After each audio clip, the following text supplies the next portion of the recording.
بسم اللہ الرحمن الرحیم۔ السلام علیکم خواتین و حضرات، میں ہوں آپ کا جنید سلیم اور آپ دیکھ رہے ہیں انصاف ڈیجیٹل۔ ناظرین، دنیا تبدیل ہو رہی ہے اور آج سے ایک نئے دور میں داخل ہو رہی ہے۔ ڈونلڈ ٹرمپ امریکہ کے 47ویں صدر کی حیثیت سے دنیا کی واحد سپر پاور کی قیادت سنبھالنے جا رہے ہیں۔ اپنا عہدہ سنبھالتے ہی انہوں نے جس قسم کے خیالات کا اظہار کیا اور اب تک ان کے جو عزائم سامنے آئے ہیں، اگر اپنے دور صدارت میں ان اقدامات میں سے ایسے اعلانات پر نصف پر بھی عمل درآمد کر دیا تو پورے یقین کے ساتھ کہا جا سکتا ہے کہ جس طرح دنیا آج چل رہی ہے، آج سے 4 سال بعد بالکل ایسی نہیں ہوگی۔ ٹرمپ نے اپنی کابینہ میں چن کر جن لوگوں کو شامل کیا ہے وہ سب کے سب سٹیٹس کو کے شدید مخالف ہیں۔ خود ڈونلڈ ٹرمپ نے ڈیپ سٹیٹ کو اپنا سب سے بڑا مخالف قرار دے کر اس کے خلاف باقاعدہ ایک اعلان جنگ کر دیا ہے، اور ڈونلڈ ٹرمپ کا یہ اعلان کہ وہ سابق امریکی صدر جان ایف کینیڈی کے قتل سے متعلق خفیہ دستاویزات کو پبلک کر دیں گے، اس نے امریکی اسٹیبلشمنٹ کے کانوں سے دھواں نکلوا دیا۔ اور ٹرمپ کا یہ کہنا کہ وہ کرپٹ اسٹیبلشمنٹ سے لڑ کر اقتدار میں آئے ہیں اور اب وہ ان سے اقتدار لے کر عوام کو منتقل کریں گے، اس سے پتہ چلتا ہے کہ ہونے کیا جا رہا ہے۔ دنیا ٹرمپ کو کس انداز سے لے رہی ہے اس کا اندازہ صرف اسی ایک بات سے لگایا جا سکتا ہے کہ اسرائیلی وزیر اعظم نیتنیاہو جو کسی صورت بھی غزہ میں جنگ بندی پر آمادہ نہیں تھا، وہ ڈونلڈ ٹرمپ کے ایک پیغام پر ڈھیر ہو گیا۔ اور ذرائع کے مطابق ڈونلڈ ٹرمپ کی ٹیم کے ایک اہم رکن نے تل ابیب میں نیتنیاہو سے ملاقات کی ہے، اور اس آدھے گھنٹے کی ملاقات میں نہ جانے کیا بات ہوئی ہے یا کس نے کیا پیغام دیا گیا ہے۔ جب یہ ملاقات ختم ہوئی ہے تو نیتنیاہو جو ہے وہ ہتھیار ڈال چکا تھا۔ نیتنیاہو جنگ بندی کا فیصلہ اس کا اتنا غیر متوقع تھا کہ اس کی کابینہ کے کئی اہم وزیروں نے اس اہم ترین فیصلے پر اعتماد میں نہ لیے جانے پر استعفیٰ دے دیا، اور اب تو جنگ بندی معاہدے کے مطابق دونوں طرف سے یرغمالیوں کی رہائی بھی شروع ہو چکی ہے۔ یہ ہے ٹرمپ اور اس کی طاقت۔ ناظرین، یہی نہیں، جو بائیڈن جاتے جاتے ٹک ٹاک پہ پابندی لگا گیا تھا، جس پر ڈونلڈ ٹرمپ نے حکم دیا کہ ٹک ٹاک کو فوری طور پہ کھولا جائے، حالانکہ انہوں نے ابھی تک بطور صدر حلف نہیں اٹھایا تھا، پھر بھی ان کا حکم ملتے ہی ٹک ٹاک کو کھول دیا گیا۔ اور یہ ہے آنے والے امریکی صدر کی طاقت۔ اور جب وہ کھلا ہے تو ساتھ پاکستانی سیاستدانوں کی طرح یہ بیان بھی آیا کہ جیسے کہتے ہیں نا، یہ وہ فلاں صدر کی مہربانی سے یہ ہوا اور فلاں انہوں نے ان کو نوٹس لے لیا۔ تو جب یہ بند ٹک ٹاک کھلی ہے تو میسج آتا ہے ساتھ کہ due to the efforts of President Trump, حالانکہ ابھی وہ ٹرمپ صدر نہیں بنا تھا لیکن اس کا نام ہی ٹرمپ ہے، وہ بعد میں صدر بنے، پہلے بنے جو وہ جنگل کا شیر ہے۔ اچھا ناظرین، میں حیران ہوں کہ اسلام آباد میں بیٹھے ہوئے جو کچھ دماغ ہیں اب بھی یہی کس طرح مشورے دے رہے ہیں کہ امریکہ سے کوئی دباؤ آئے تو پاکستان اس پر ڈٹ جائے۔ شاید انہیں علم نہیں ہے کہ کہنے والی باتیں اور کرنے والی باتوں میں زمین اور آسمان کا فرق ہوتا ہے۔ اچھا ناظرین، القادر ٹرسٹ کیس میں عمران خان کو دی گئی سزا کے فیصلے کی ابھی سیاہی بھی خشک نہیں ہوئی تھی کہ قادر و عادل اللہ رب العزت کا فیصلہ سامنے آ گیا، اور اس کیس سے متعلق کچھ ایسے حقائق سامنے آئے کہ جس نے فیصلہ سنانے والے جج ناصر جاوید رانا اور اس کیس کے سرکاری وکلاء اور حکمرانوں کے اخلاقی دیوالیہ پن اور بدنیتی پر مہر تصدیق ثبت کر دی۔ احمد نورانی ایسے ڈاکیومنٹس سامنے لے آئے جس نے عمران خان کی بے گناہی کو روز روشن کی طرح عیاں کر دیا۔ میرے ناظرین کو یاد ہوگا کہ اپنے وی لاگز میں یہ بات میں بار بار بتا چکا ہوں کہ القادر ٹرسٹ کیس میں سرکاری وکیل یہ کہہ چکے ہیں، بلکہ بار بار یہ کہہ رہے تھے کہ ان کا کیس کرپشن کا ہے ہی نہیں ہے بلکہ مس یوز آف اتھارٹی کا ہے۔ یعنی حکومت کا کیس یہ تھا کہ جو رقم برطانیہ سے حکومت پاکستان کے اکاؤنٹ میں آنا چاہیے تھی اسے عمران خان نے ملک ریاض کے ساتھ ملی بھگت کر کے سپریم کورٹ کے اس اکاؤنٹ میں دے دیا جو ملک ریاض کے جرمانے والا اکاؤنٹ تھا۔ سمجھ گئے نا؟ یوں حکومت پاکستان کو اربوں روپے کا نقصان ہوا۔ اسی بنیاد پر عدالت نے عمران خان کو 14 سال قید کی سزا سنائی۔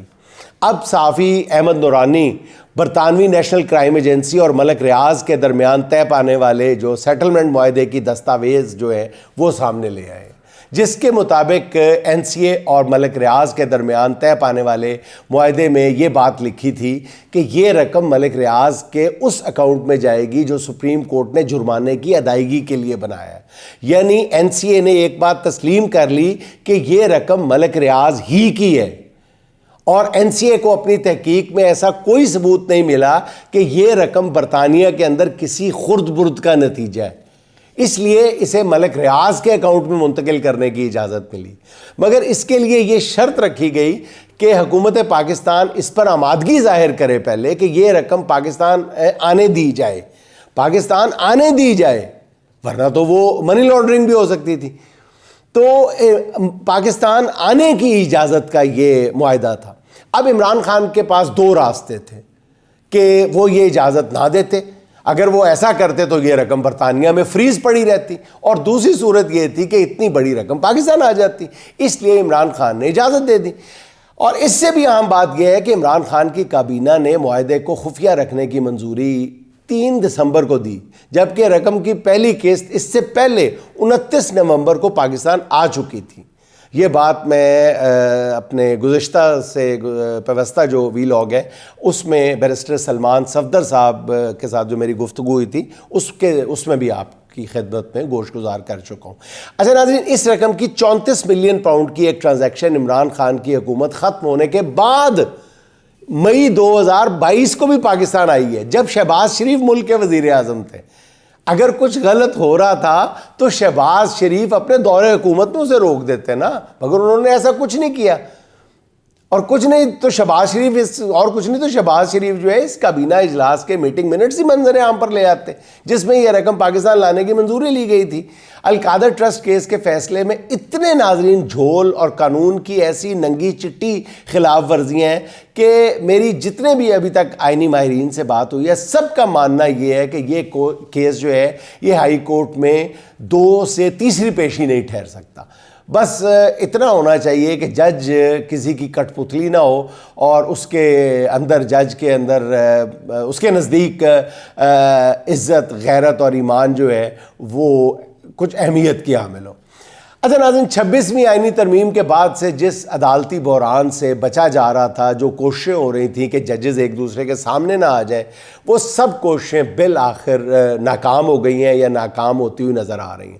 سپریم کورٹ کے اندر باقاعدہ کھلی لڑائی شروع ہو گئی ہے، اور اس لڑائی پر تو ناظرین میں بعد میں بات کرتا ہوں، پہلے مجھے اس بات کا دکھ ہے کہ چیف جسٹس یحییٰ آفریدی نے پوری طرح وہ راستہ چن لیا ہے جس پر قاضی چلتا رہا۔ نئے چیف جسٹس نے بھی فیصلہ کر لیا ہے کہ جو مرضی ہو وہ آئین اور اقتدار سے زیادہ اپنے عہدے میں دلچسپی رکھتے ہیں۔ بہت افسوس کی بات ہے، اور اس خواہش کی تکمیل میں انہوں نے جسٹس منصور علی شاہ صاحب کے ساتھ 3 دہائیوں سے جاری دوستی بھی قربان کر دی۔ کسٹم کیس کا معاملہ 26ویں ترمیم کے بینیفیشریز کے لیے مصیبت بن گیا۔ یہ وہی کیس ہے جس میں جسٹس منصور علی شاہ پر مشتمل 3 رکنی بینچ نے وکلاء سے دلائل طلب کیے تھے کہ آیا وہ یہ کیس سن سکتے ہیں یا آئینی بینچ یہ کیس سنے گا۔ خدشہ تھا کہ اس کیس میں جسٹس منصور علی شاہ ایسا فیصلہ دے دیں گے جس سے 26ویں ترمیم کے تحت بننے والا آئینی بینچ جو ہے وہ غیر آئینی قرار پا جائے گا۔ اس لیے پہلے اس کیس میں بینچ تبدیل کیا گیا اور جسٹس عرفان سعادت کی جگہ جسٹس عقیل عباسی کو شامل کیا گیا، حالانکہ وہ سندھ ہائی کورٹ میں اس کیس کا پہلے ہی فیصلہ سنا چکے ہیں، جس پر 16 جنوری کی سماعت پر جسٹس منصور علی شاہ نے فیصلہ دیا کہ پہلے والا بینچ بحال کیا جائے، اور ساتھ ہی 20 جنوری کو اس کے لیے اس کی سماعت بھی مقرر کر دی۔ آج اس کیس کی سماعت تھی، مگر کاز لسٹ میں یہ کیس مقرر ہی نہیں کیا گیا۔ اس کیس میں وکیل صلاح الدین احمد نے معاملہ ہائی لائٹ کیا تو جسٹس منصور علی شاہ نے ایڈیشنل رجسٹرار کو طلب کر لیا۔ وہ تو عدالت میں پیش نہیں ہوئے، البتہ ان کی جگہ پیش ہونے والے ڈپٹی رجسٹرار نے عدالت کو بتایا کہ کمیٹی نے یہ کیس آئینی بینچ کو منتقل کر دیا ہے جو 27 جنوری کو یہ کیس سنے گا۔ اس پر جسٹس منصور علی شاہ نے کہا کہ وہ بھی پروسیجرل کمیٹی کے رکن ہیں، مگر انہیں ایسے کسی فیصلے کا کوئی علم ہی نہیں ہے۔ اس پر جسٹس عائشہ ملک بہت برہم تھی۔ ناظرین، میں آپ کو بتاؤں، اس وقت اگر اپنے نظام انصاف کو دیکھا جائے تو میں دل کی گہرائیوں سے آپ کو بتاؤں کہ جسٹس عائشہ ملک صاحبہ کا وجود جو ہے نا، اس نظام انصاف پر اللہ کی خاص رحمت ہے۔ میں پورے یقین سے اور پوری ایمانداری سے آپ کو بتا رہا ہوں، جس دبنگ انداز میں وہ فیصلے دیتی ہیں، بولتی ہیں، بات کرتی ہیں، ریمارکس دیتی ہیں، بہت کم لوگوں کے حصے میں ایسی جرأت گفتار آتی، بہت کم لوگوں۔ جسٹس عائشہ ملک کا کہنا تھا کہ اب ایک ریسرچ آفیسر یہ فیصلہ کرے گا کہ انہوں نے کون سا کیس سننا ہے. انہوں نے کہا کہ چیف جسٹس یحییٰ آفریدی اور جسٹس امین الدین خان نے جو کیا ہے وہ غیر قانونی ہے. اور جسٹس منصور علی شاہ نے ایڈیشنل رجسٹرار کو توہین عدالت کا شو کاز نوٹس جاری کرتے ہوئے کل جواب طلب کر لیے. اب آئینی ماہرین کا کہنا ہے کہ 26ویں ترمیم کے بعد شروع ہونے والی عدالتی جنگ جو ہے وہ آخری مرحلے میں داخل ہو چکی ہے یا داخل ہونے جا رہی ہے. جیسے جیسے یہ لڑائی آگے بڑھی اور چیف جسٹس نے اپنے کردار میں تبدیلی نہ کی اور عدلیہ کی آزادی والی سائٹ پر نظر نہ آئے تو خود وکلا کمیونٹی میں ان کے استعفے کا مطالبہ اٹھنا شروع ہو جائے گا. اور یوں لگتا ہے کہ عدلیہ میں بھی فیصلہ ایک طرح سے فیصلہ کن گھڑیاں جو ہیں وہ آ گئی ہیں. اب یہ فیصلہ ہو جائے گا کہ یہ ملک آئین کے مطابق چلنا ہے یا کچھ لوگوں کی ذاتی خواہشات پر. اور آخر میں ناظرین یہ خبر کہ تحریک انصاف کے ساتھ پس پردہ مذاکرات جاری ہیں. حکومتی کمیٹی کے ساتھ ہونے والے مذاکرات تو میرے خیال میں کم و بیش اپنے انجام کو پہنچ چکے ہیں، جس کی ہم بار بار بات بھی کرتے رہے. آج پھر عمران خان نے کہا کہ حکومتی کمیٹی کو یہ پیغام پہنچا دیا جائے کہ اگر 7 روز میں جوڈیشل کمیشن نہیں بنایا گیا تو مذاکرات کی چوتھی نشستہ نہیں ہونی. اور یہ پیغام جو ہے بیرسٹر گوہر نے پہنچا دیا ہے. دوسری طرف ذرائع کا یہ بھی کہنا ہے کہ پس پردہ عمران خان کو منانے کی کوششیں بھی جاری ہیں. اب عمران خان کو ایک نئی آفر کی گئی ہے اور ان سے کہا گیا ہے کہ اگر وہ چاہیں تو شہباز شریف کی حکومت فوری طور پہ ختم کر دی جائے، ان کی جگہ ایک قومی حکومت بنا دی جائے جس کی سربراہی تحریک انصاف کے پاس بھی ہو سکتی ہے.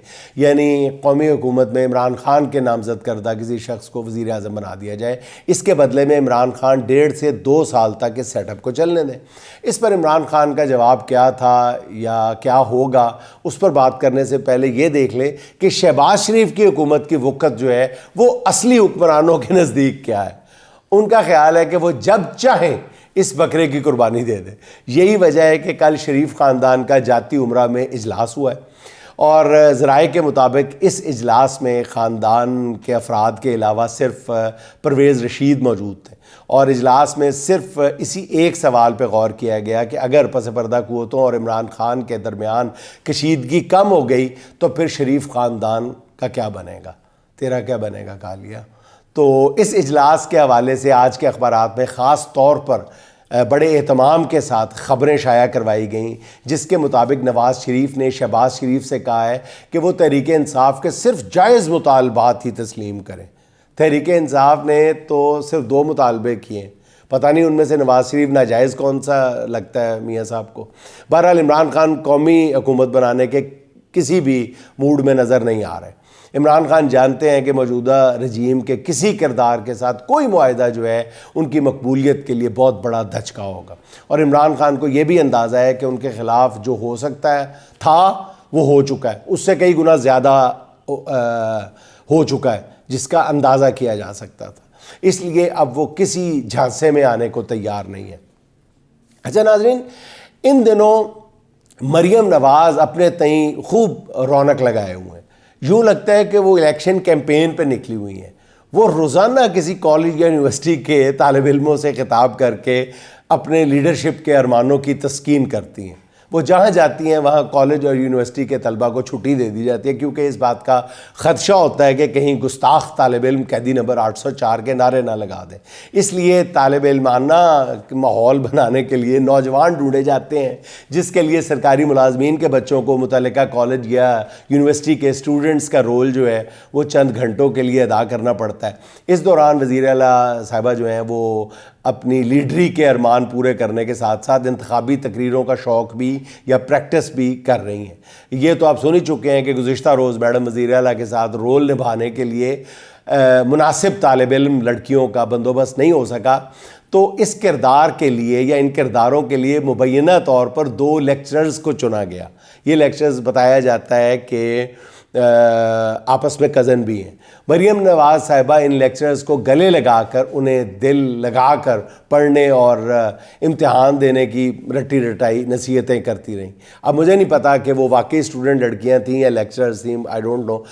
لیکن ناظرین پچھلے 2 روز سے مسلسل سوشل میڈیا پہ یہ سوال اٹھایا جا رہا ہے، جو میں نے سوشل میڈیا کے توسط سے ہی آپ کی خدمت پہ پیش کر دیا کہ یہ دونوں بچیاں اسٹوڈنٹ نہیں تھیں، ٹھیک ہے، اور ان کا تعلق دوسرے شہر سے تھا۔ یہ سوشل میڈیا پہ میرا خیال لاکھوں کی تعداد میں یہ بات شیئر ہو رہی ہے۔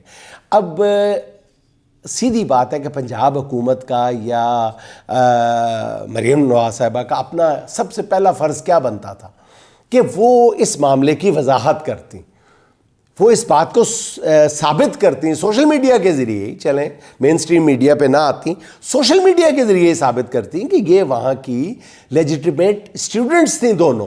ایسا نہیں کیا گیا، کوئی جواب ہی نہیں دیا جا رہا، اس الزام کا کوئی جواب نہیں دیا جا رہا۔ حیرت انگیز بات ہے نا، نون لیگ کا سوشل میڈیا سیل اس معاملے میں بالکل خاموش ہے۔ خیال تھا کہ آج ڈیرہ غازی خان میں مریم نواز خود اس کا جواب دیں گی، 2 دن سے شور مچا ہوا ہے، ڈنکے بج رہے ہیں اس الزام کے، مگر انہوں نے جواب دینے کی بجائے تانے دینا مناسب سمجھا مریم صاحبہ نے۔ وہ فرماتی ہیں کہ سچ تسمے باندھ رہا ہوتا ہے اور جھوٹ پوری دنیا کا چکر لگا کر واپس آ جاتا ہے۔ حالانکہ اگر وہ یہ کہتی کہ سچ تسمے باندھ رہا ہوتا ہے اور جھوٹ پورے بوٹ پالش کر چکا ہوتا ہے تو یہ زیادہ مناسب ہوتا۔ بہرحال ناظرین، میرا خیال ہے کہ ابھی بھی جو سچ کا انکشاف ہے یا اس حوالے سے سچائی سامنے لانا ہے وہ محترمہ مریم نواز شریف صاحبہ کی ہی ذمہ داری بنتی ہے۔ آخر میں ناظرین اسد عباس صاحب کے 2 اشعار سن لیں۔ ظلمت شب کے بہت دور ہوا لے جاتے، ظلمت شب کے بہت دور ہوا لے جاتے، ہم کہاں ڈھونڈنے بے سود اجالے جاتے۔